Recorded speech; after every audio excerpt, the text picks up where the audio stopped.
Good morning. Welcome to Inquisition Update. My name's Tom Press, and I'll be your host for the next hour. You're listening to FirstAmendmentRadio.net. Thanks for tuning in, everybody.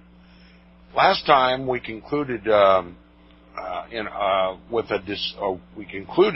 the beginning of a discussion of Ignatius Loyola's personal visit to Pope Paul III, who ratified the Constitution of the Jesuits and established the Jesuit order as a holy order of the Roman Catholic Church. This is interesting history. We're talking about the very beginnings of the Jesuit order, the most feared and the most hated organization, secret society on the planet. The secret society to whom the United States of America owes its doom, I might add. So this is very important information for my listeners, and I hope you'll appreciate what the author, R.W. Thompson, is bringing us. Again, the title of the book is Footprints of the Jesuits. We'll begin with the last few sentences on page 44 if you're following along in the book. It says, at the time of Loyola's visit to Rome, Pope Paul III was Pope, and when his approval of the new society was solicited, he deemed it indispensable as a matter of precaution that the question should be investigated with the greatest care. For until then, no opportunity had been afforded him of knowing the ultimate purposes of Ignatius Loyola, or the machinery he had constructed for executing them. Whether the Pope suspected him of concealment or not it is impossible now to tell, but that he had reason to do so is evident from the most favorable accounts given of the original official interview between them.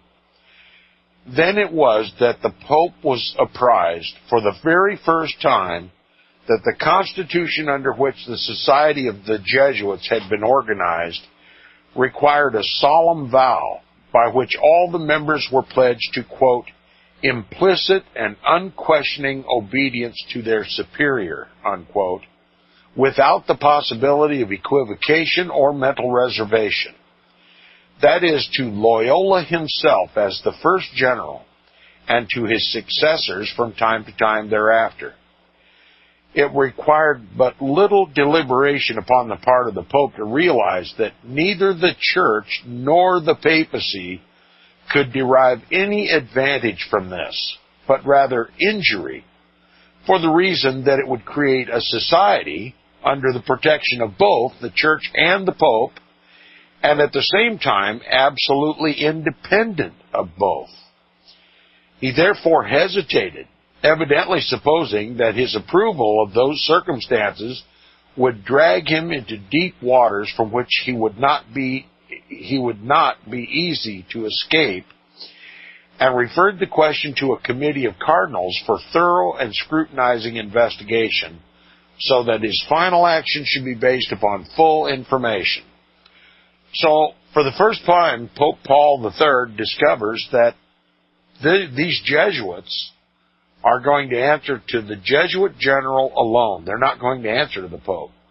Now, this has got to be a first in the Roman Catholic Church's history, that an independent order of the Roman Catholic Church should require full, complete, and unquestioning obedience from its members and subjection to the Jesuit general alone without any connection whatsoever to the papacy.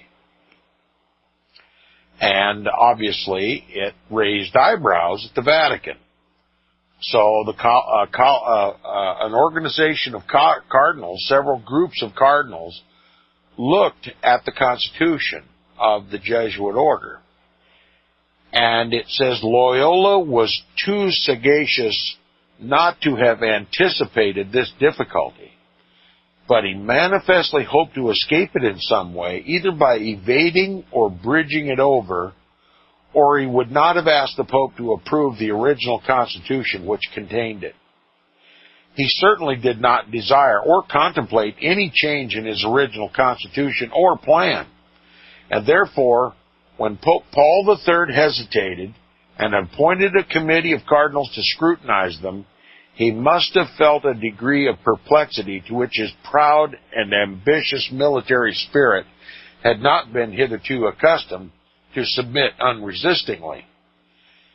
He could he could not avoid seeing, however, that if the Pope's final decision should be adverse to him, it would necessarily be the death of his society, upon which he had, with inordinate ambition, fixed his hopes. The occasion constituted the most serious crisis in his personal fortunes he had ever encountered. Success promised him a long list of triumphs. Defeat, nothing but obscurity. He had no such intellectual resources as fitted him for rencounter with those who had, not having attended school until he had reached the years of manhood, and not having then shown any special aptness for learning. Whatsoever capacity he possessed tended in the direction of governing men, his faculty for which was developed during his service in the army, and he must therefore have experienced the consciousness that if he failed to obtain the sanction of the Pope, his career would be seriously, if not entirely, checked. The future of the papacy depended upon the successful training of men to obedience, and Loyola, understanding this, could have had no difficulty in persuading the Pope that a society like his, contrived especially to suspend the power of human reasoning and reduce its members to mere unthinking machines, would more assuredly produce that result than had been done by the very worst forms of absolute despotism which had for so many centuries held the Oriental world in subjection. So Ignatius Loyola knew that if the Pope approved his constitution and his plan, he would have no rival in the world, and that he could, by the volition of his own mind, eventually conquer the world for the papacy. It depended on the complete and unquestioning obedience, the immediate, complete, and unquestioning obedience of an army of men under his authority that would respond to his every thought, will, and command. And only that form of government, total monarchical control, would be sufficient to accomplish the desired end of Ignatius Loyola. And he had to convince the Pope that if the Pope was ever going to rule this world, he needed the Jesuits. And he needed to have complete control of his order. Now it says, but Loyola's embarrassment did not amount to discomfiture. He may not have held personal intercourse with Pope Paul III before, but he understood the papacy, its wants and necessities, and had ample opportunity to study the character and penetrate the motives of the Pope. Okay? So he knows what motivates the papacy. He knows what motivates this particular Pope, and he knows what motivates the papacy. Look, it's very obvious. If the Pope's claimed by divine right to be, as vicar of God on earth, the right to rule the world, then it's up to somebody to help him conquer the world. And Ignatius Loyola believes himself to be the very man to do that. And Ignatius Loyola has a very specific plan about how to get it done. Now it says, for this he was specially fitted. Few men have lived who excelled him in this respect. And having constructed his society upon the theory that men were of no value unless persuaded to surrender up their personality to superiors, the occasion served him to address such arguments to the Pope as would convince him that the obedience to authority that he had introduced in his society was just what the existing exigencies of the papacy required to save it from overthrow. Now remember, we're talking about the time when the Protestant Reformation was burning like an uncontrolled fire throughout Europe, and the popes were literally faced with destruction. Nobody obeyed the popes anymore. And the people were overthrowing their governments, their monarchical governments, those kings and queens that served the pope, and they were instituting their own governments and seating their own kings. So the world, from the papacy's point of view, was in abject rebellion. And Ignatius Loyola knew the remedy for abject rebellion. That is warfare, and the 100% cooperation of the Jesuits, individual Jesuits under his charge, to arrest the giant sucking sound of all the Protestants leaving the Roman Catholic Church. Okay? He's going to save the church. He's going to save the papacy. And not only that, he's going to raise the papacy to global supremacy. Now, it may easily be seen now, although the Pope may not have employed penetration enough to discover it, that he did not intend to deal unequivocally and entire frankness with the Pope, so long as there remained a prospect of obtaining his end otherwise. So right from the get-go, there was duplicity in the mind of Ignatius Loyola. He wanted to endear himself to the Pope, but at the same time maintain his sole authority over the Jesuits. Now, he evidently had an accurate conception of what is meant by the terms confession and avoidance, in the sense of seeming to consent while not consenting. Thus, in order to remove the objection of the Pope and secure his approval, he suggested another and new obligation to be inserted in the constitution of his society, providing that the members should also take a vow, quote, of obedience to the Holy See and to the President and to the Pope Tempore, with the express obligation of going without remuneration, that is, without payment, to whatever part of the world it shall please the Pope to send them, unquote. Now let's read this clause again. This is an addendum to the Constitution, which originally completely left out any authority of the Pope. Now being under question by this committee of cardinals and being made suspicious by the absence of any authority of the Pope concerning these Jesuits, Ignatius Loyola thought it prudent to add this addendum. Listen to what it says.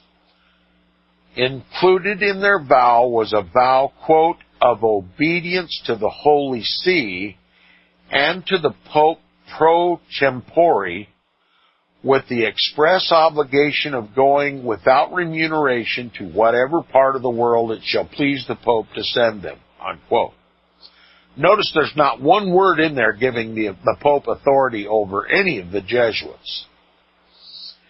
And it says these words must be read critically in order that their meaning as intended by Loyola, and always since interpreted by the Jesuits, may be misconceived.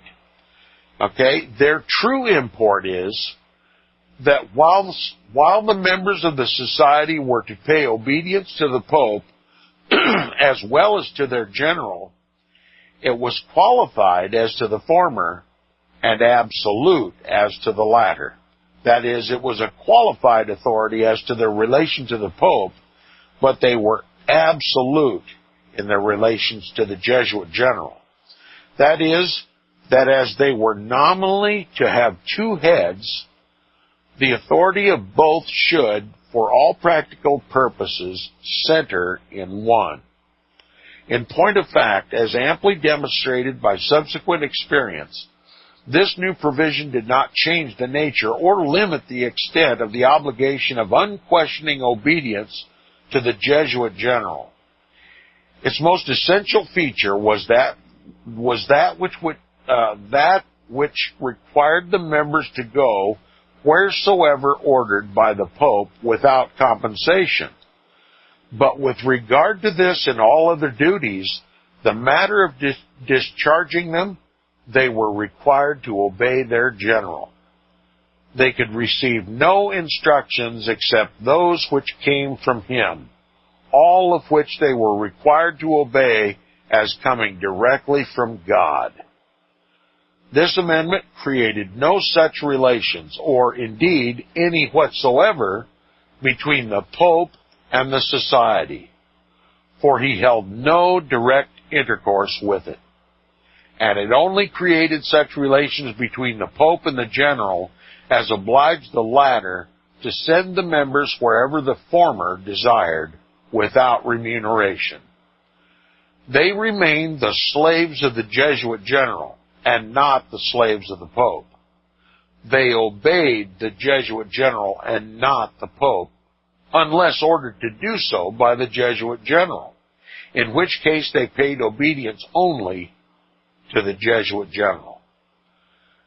But Pope Paul III did not detect the well-concealed purpose of Ignatius Loyola, and may not have even suspected them, in view of his anxiety to arrest the disintegration of the Church and the threatened decay of the papacy. And I'll reiterate that this disintegration of the Roman Catholic Church and the threatened decay of the papacy were as a direct result of the Protestant Reformation.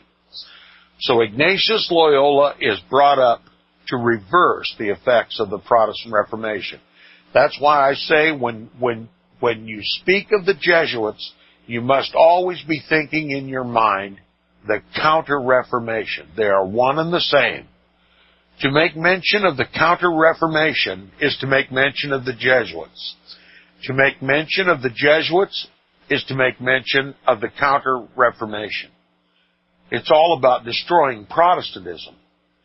Protestantism, again, is the very lethalest weapon against Satan and his church, the Roman Catholic Church, and his vicar, the Pope of Rome.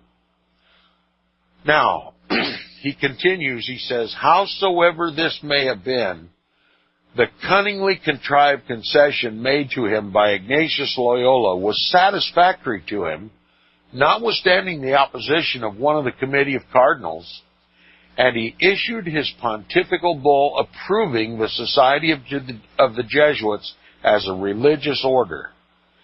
This pledge of fidelity to the Pope, however, has been kept or evaded according as the interests of the Jesuits have from time to time demanded.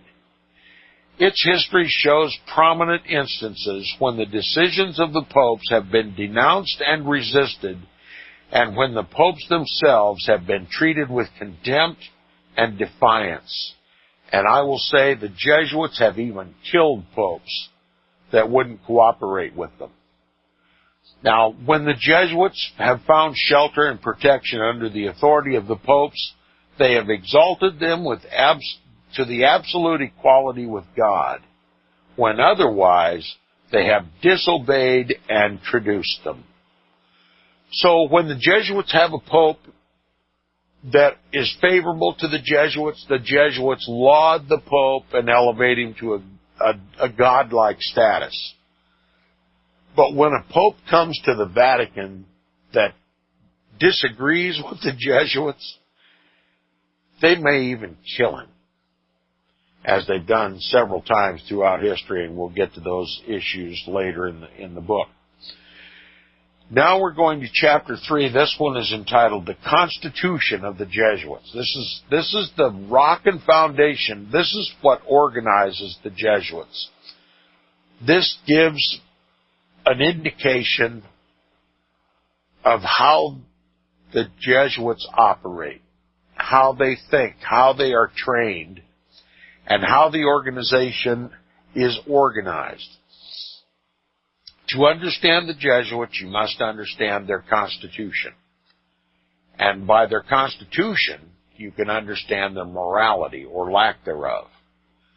Now it says, all the circumstances which attended the origin and establishment of the Society of Jesuits combine to explain with unmistakable clearness the motives which must have influenced the mind and incited the actions of Ignatius Loyola in every step he took.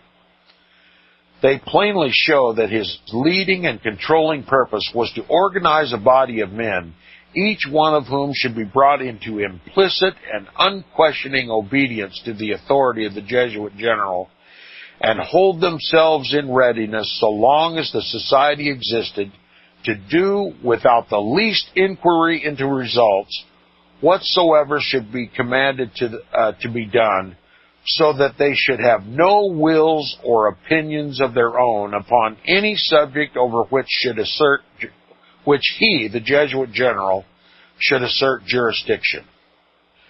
By making this the central and most fundamental principle of the Constitution, he placed his society in direct antagonism to all intellectual progress and enlightenment, to everything that tended to dignify and elevate mankind. No one, therefore, ought to wonder that it has produced more disturbance in the world than any other organization that has ever existed, or, if it were out of the way, could ever exist again. Quite a description of the Jesuits, isn't it?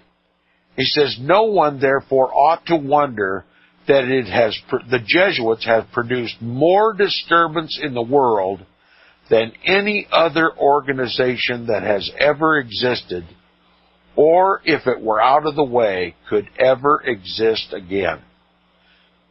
Clearly, again, R.W. Thompson is describing the Jesuit order as the most odious, the most damnable, the most troublemaking organization that ever drew a breath on the earth. Now it says the Constitution was locked up in the secret archives of the Society for more than 200 years, many of its details having been unknown, it is said, even by a considerable portion of the membership, whose submissive obedience must have reduced them to the condition of trained animals. This concealment by a society professedly religious could not have been favorable to Christianity, and must have been the consequence of some sinister motive, I will say a diabolical motive, as subsequent developments have shown. In other words, history reveals the diabolical nature of the Jesuit order. Now, this is a fair reference from the reluctance with which the Constitution was surrendered by the French government. This is a fair inference from the reluctance with which the Constitution was surrendered when the French government demanded its exposure. And it's interesting to note how the government of France found its way to justify the Jesuits exposing for the first time in history their Constitution. I hope the author goes into it, but we'll relate it in another segment if we must. Very, very curious how God exposed the Constitution of the Jesuits for world observation. We'll be back right after this.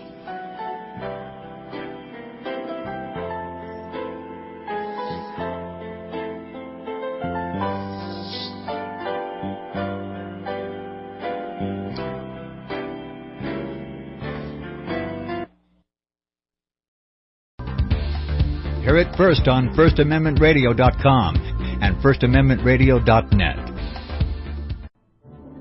The book of Revelation says, the spirit of prophecy is the testimony of Jesus Christ. This is at the very heart of FirstAmendmentRadio.com. In that spirit, we have created the Prophecy Reality News app for all of your mobile devices, streaming First Amendment Radio 24 hours a day, 7 days a week. Available for your Apple, Android device, and smartphone absolutely free. Get the Prophecy Reality News app installed today so you can listen to First Amendment Radio wherever you are. The Prophecy Reality News app. Get it now.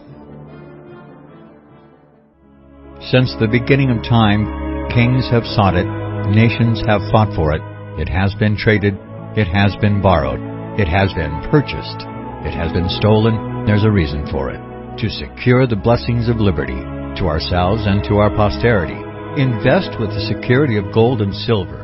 Call Discount Gold and Silver Trading at 1-800-375-4188 or visit discountgoldandsilvertrading.net. Listen to Financial Survival with your host Melody Cedarstrom right here on FirstAmendmentRadio.com at 4 p.m. Eastern or 1 p.m. Pacific Time. Visit discountgoldandsilvertrading.net or call Discount Gold and Silver Trading at 1-800-375-4188. Toll free 1-800-375-4188. You're listening to FirstAmendmentRadio.com worldwide. Freedom is never free. We need your support today at FirstAmendmentRadio.com.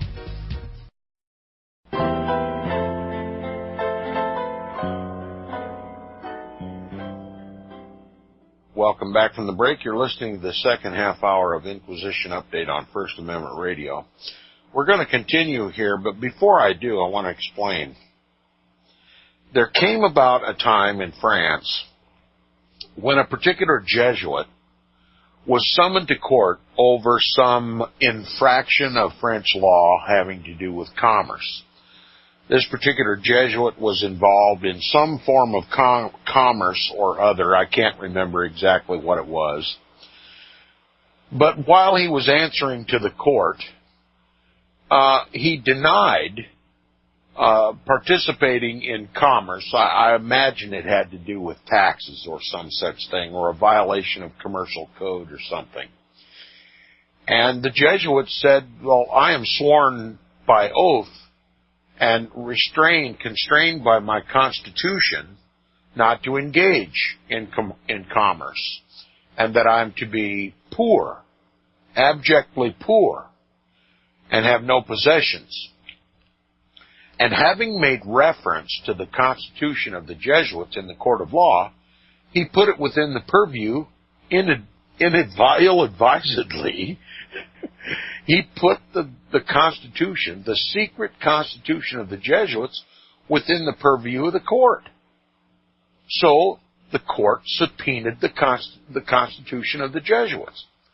And prior to this time, the Constitution was known only to the Jesuit general and the higher-ups of the Jesuit order and the papacy. It was a secret to the whole world.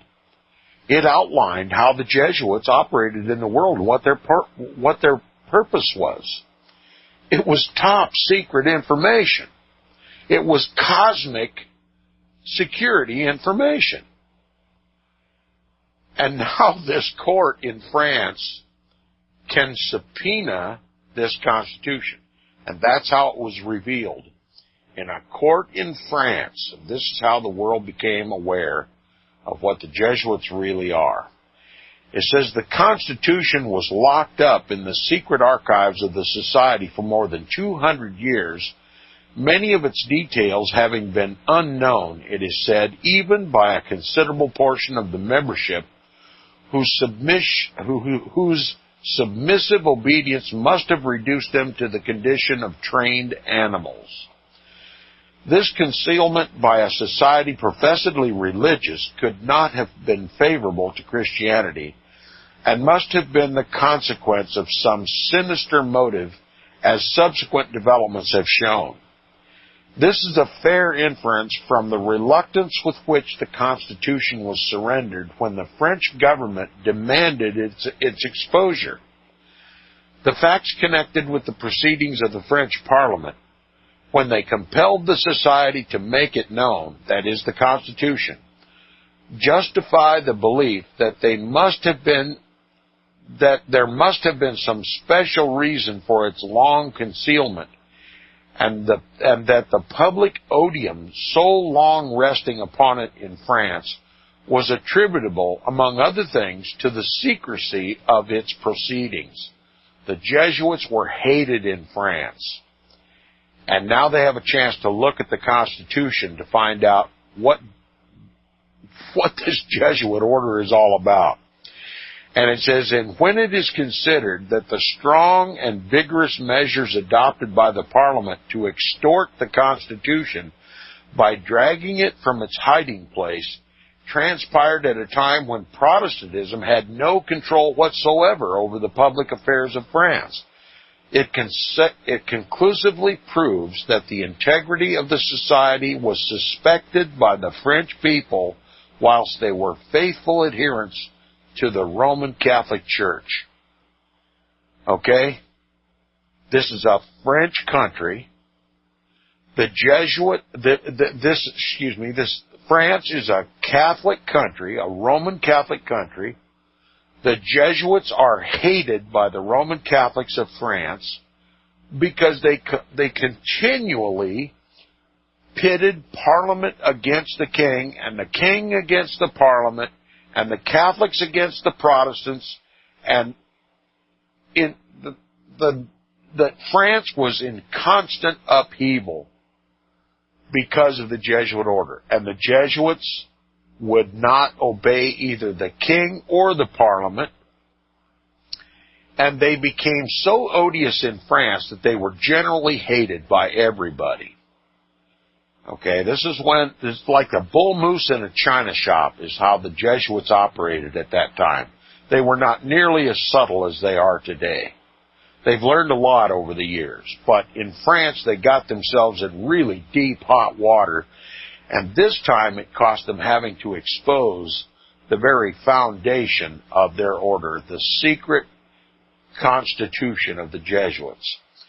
And it says, such a fact as this indicates that every Jesuit stands ready to deny, if necessary, that where the society was best known, it was most suspected and disliked. It's like I've said, if the American Roman Catholics ever find out what the Jesuit order is really all about, if they ever become privy to the history that we're reading right now today in this book, they will raise up just like the Roman Catholics did in France and demand their ouster from our country. It's like a conversation I had with a good friend yesterday about these affairs, that it looks very doubtful. Now, God, in His divine providence, can change all this, but for right now, from my point of view, it looks very doubtful that the ecumenical evangelibellies that are so hell-bent on reuniting with the Roman Catholic Church would ever be a part of throwing the Jesuits out of this country. And I've said that my hopes are waning for any evangelical uprising against the Roman Catholic Church or against the Jesuits. And that if there's a hope in saving this country, it has to come from Catholics. Following the same example of the French Catholics who ousted the Jesuits from their country, as did all the other Roman Catholic countries of Europe. It's up to Catholics. It looks for all the world to be, once again, up to Catholics to kick the Jesuits out of Washington, D.C., and out of all public affairs. If there's a hope for the United States of America, obviously our first hope is Christ, but He can change the hearts of men. And while the Protestants, the once Protestant people of this country, who are now succumbing to the siren song of the whore of Revelation, are yearning to unite all Christianity under the papacy, there may yet be some historical wisdom among the Catholics of this country to know where all the ailments of this country really come from. And that is the usual, the Jesuit order. And that they might rise up against their church and their pope and demand that the Jesuits be kicked out of this country. And then there might be a hope of reversing the Reformation or the Vatican Council II ecumenical movement. But that's a distant hope, a very, very distant hope, because my experience is, through my discussions on amateur radio particularly, where I can gain full benefit of feedback from my listeners, nobody even cares to know about this stuff, much less do anything about it. But the success, or the continuation, rather, of our constitutional republic depends upon the Jesuits being kicked out of this country. Now, with all that said, the author continues, he says, the whole machinery of this society, the Jesuits, was admirably designed to accomplish its complete consolidation. Although Ignatius Loyola was neither a theologian nor a learned man, having obtained almost his entire education after he was 30 years of age, yet he understood far better than many who had acquired higher intellectual culture the springs and motives of human conduct. And this, supplemented by cunning, which never deserted him, constituted his leading characteristic. As his sole object was to dominate over others by promising them a place in paradise as a reward for unmanning themselves, he studiously excluded all who could not be reduced to this low condition by training, discipline, and education.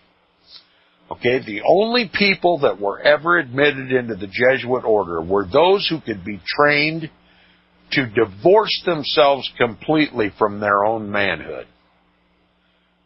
Put away their own wills, their own consciences, their own opinions, their own thoughts and thinking processes, and literally lend themselves to the hand of the Jesuit general like a stick. In other words, to reduce themselves from thinking, feeling human beings to inanimate objects that could be moved around like pawns on a chessboard. Only those could become full-fledged Jesuits. Now, it says, let me find where I left off here. It says, as his sole object was to dominate over others by promising them a place in paradise as a reward for unmanning themselves, he studiously excluded all who could not be reduced to this low condition by training, discipline, and education. Accordingly, before an applicant could be admitted to the probation, a period of testing, his whole life and character were closely scrutinized by the Jesuit general, if it were in his power to do so, but if not, by persons selected as spies who were, quote, to live with him and examine him, unquote, so as to be able to penetrate his most secret thoughts. Upon admission, he was required to confess to a rector who was to be recognized by him as holding, quote, the place of Christ our Lord, unquote, and from whom nothing should be concealed, quote, not opposing, not contradicting, nor showing an opinion in any case opposed to his opinion, unquote.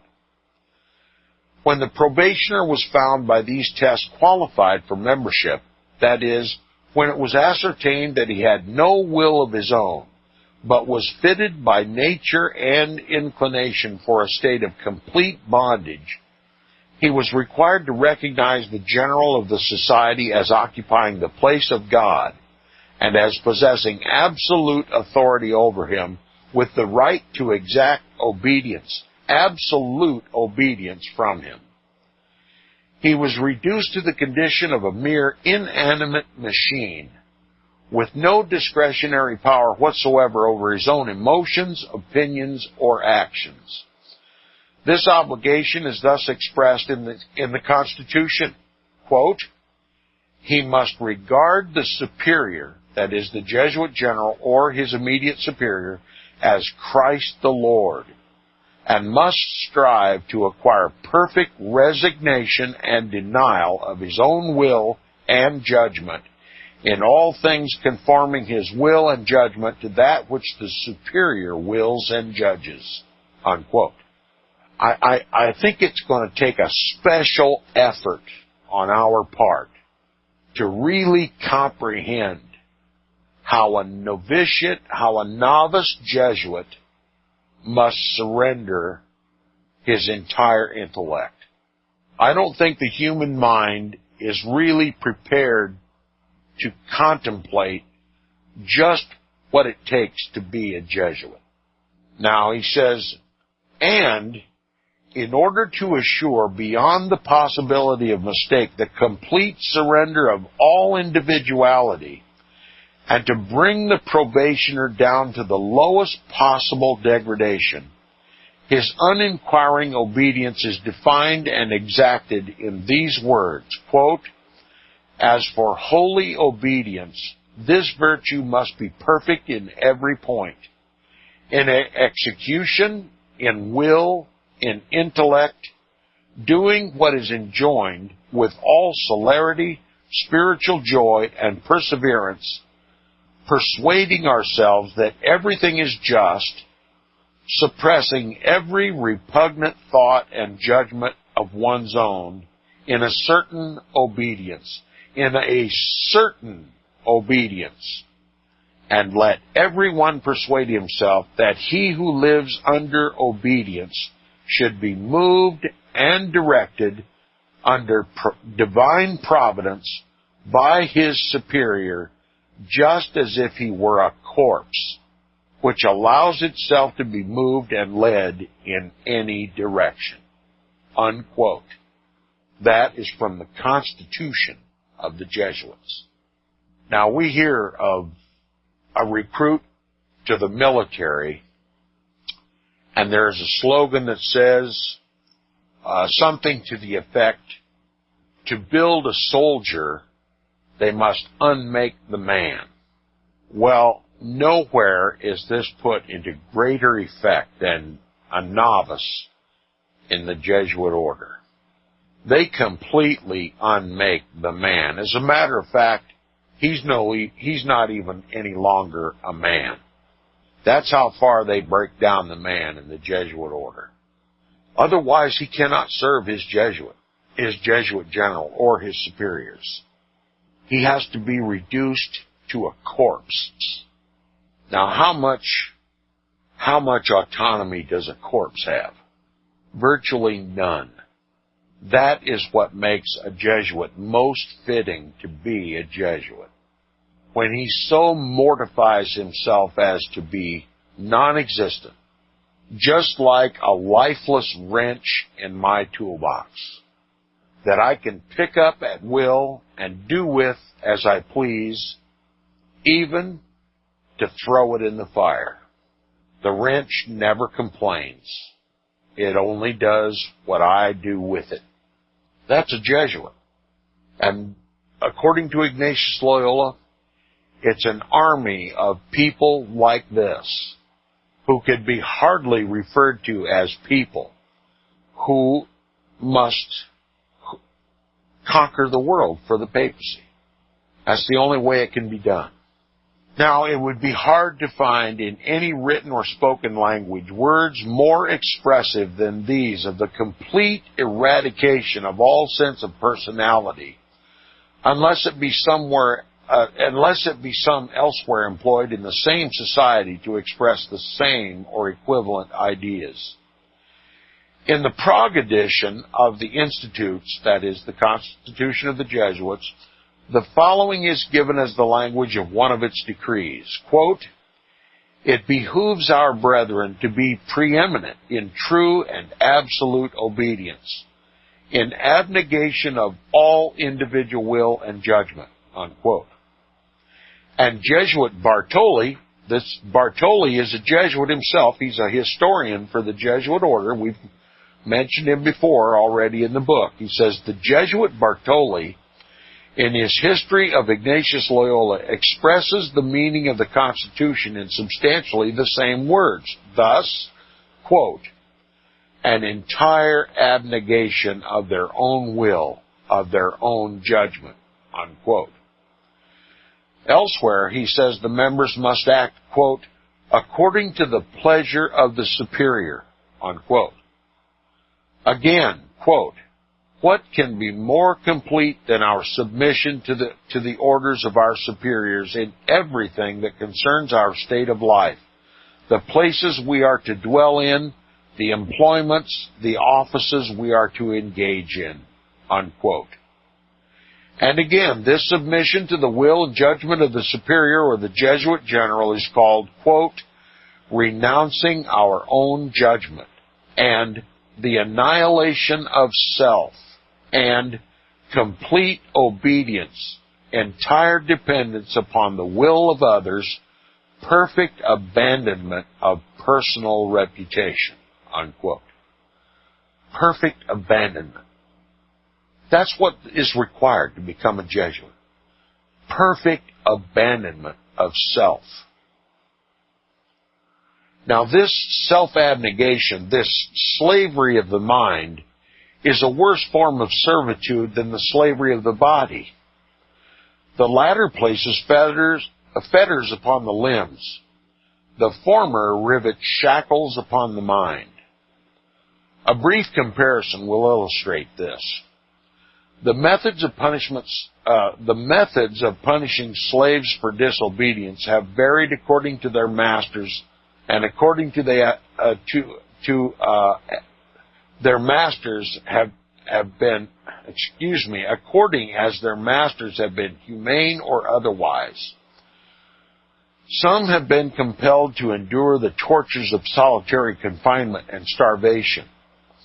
Others to wear iron fetters until they have eaten by slow degrees into their flesh, and multitudes have escaped only with the lash. In all this, merely the animal capacity for enduring physical suffering has been put to the test.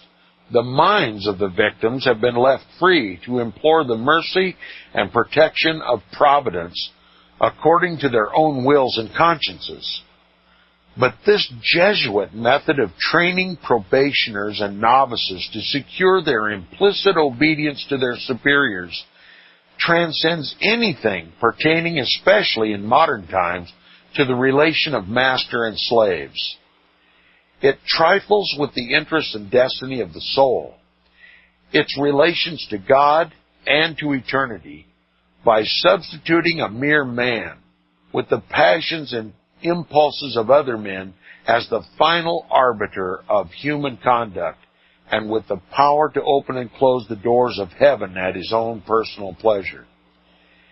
It is for fitting him to assent implicitly to this that the Jesuit is required to abdicate his individual self, dismiss from his mind the idea that God gave him the priceless faculty of thought and reflection, and abase himself to such a degree that he has no will or judgment of his own concerning the future condition of his soul. By considering himself a mere corpse, dead to anything in life but humiliating obedience to the Jesuit general, he consents to accept his commands as equal to those of God, and to recognize the sentence he must see fit, the sentence he might see fit to press upon him in his life, in lieu of the judgment of God in the life to come. There is a vast deal of cumulative evidence upon these points, which have evidently been considered fundamental and indispensable.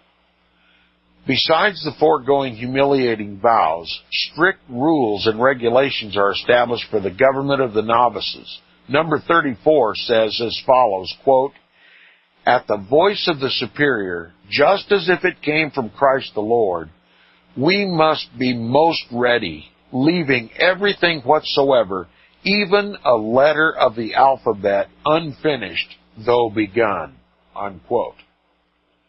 That's how quickly they must respond to the Jesuit general. If they're writing and they get halfway through forming a letter, They dropped the pencil right there without finishing that letter. Rule number 35 defines, quote, holy obedience, unquote, to be, quote, abnegating all opinion and judgment of their own contrary thereto, that is, to what they are commanded to do, with a certain blind obedience, unquote. And number 36 is in these words, quote, let every member persuade himself that those who wish to live under obedience ought to suffer themselves to be borne along and governed through divine providence through the superiors, just as if they were a corpse, which may be borne as we please, and permits itself to be handled anyhow, or like an old man's stick, which everywhere serves any purpose that he who holds it chooses to employ it, unquote. The same ideas exactly are expressed in one of the vows which Ignatius Loyola made conspicuous, and which is given by Bartoli in his biography as follows: I shall regard myself as a dead body, without will or intelligence, as a little crucifix which is turned about unresistingly at the will of him who holds it, as a staff in the hands of an old man, who uses it as he requires and it suits him best, unquote. That's a Jesuit. A human automaton, mindless, willless, and simply responds to the Jesuit order as the Jesuit general commands. We'll see you tomorrow on Inquisition Update.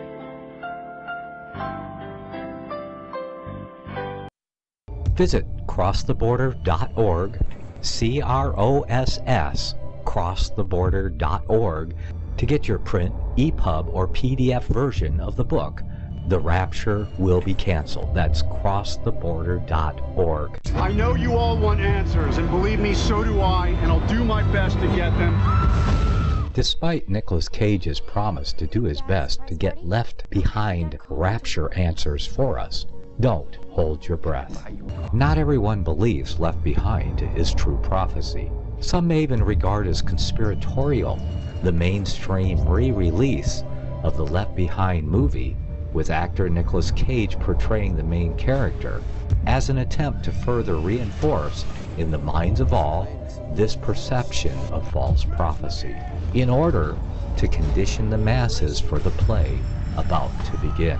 If you want true Bible prophecy answers, get the book, The Rapture Will Be Canceled. The author exposes the Latin rapture origin, the 7-year tribulation deception, true Bible revelation of Daniel's 70 weeks, the abomination of desolation, the restrainer, America in the Revelation, the image of the beast and the mark of the beast, and the truth about God's chosen people, and so much more about Bible prophecy. This book will shatter the Left Behind paradigm of future events. Get the book, The Rapture Will Be Canceled. Visit crosstheborder.org, CROSS, crosstheborder.org, to get your print, EPUB, or PDF version of the book, The Rapture Will Be Canceled. That's crosstheborder.org.